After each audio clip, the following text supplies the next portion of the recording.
Brexit talks on financial services could continue well beyond the transition period and into next year, a government minister has hinted.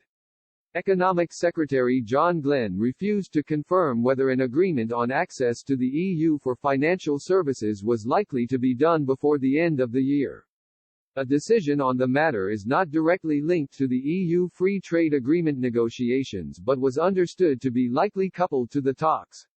However, giving evidence to a House of Lords Select Committee earlier today, Mr. Glenn refused to rule out discussions on the so-called equivalence matter continuing into 2021. The Salisbury MP said he can't say what the outcome will be when directly asked if there was a risk of financial equivalence turning into an ongoing negotiation, bit by bit, day by day, for the foreseeable future. Both sides must strike an agreement for continued access to each other's finance sectors. On November 9, Chancellor Rishi Sunak said he was unilaterally giving EU financial firms access to the UK from January in order to help maintain Britain's place as a global financial centre.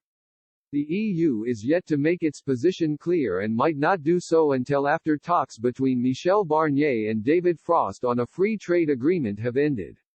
Giving evidence to the Parliamentary Committee this morning, Mr. Glenn said he would not speculate on the European Commission's position or the outcome of trade negotiations. However, he did strike an optimistic tone that an equivalence agreement would be struck by the end of the year. He said, "We have cooperated fully with that process and completed all the forms the European Commission requested. They haven't come back with any questions on that, and that was 4 or 5 months ago now." Despite this, he admitted the timeline of the agreement was a matter for the Commission and could not guarantee a deal by the end of 2020. He added, "At these final stages very near the end of the transition period, I would like to reserve comment on some of these issues.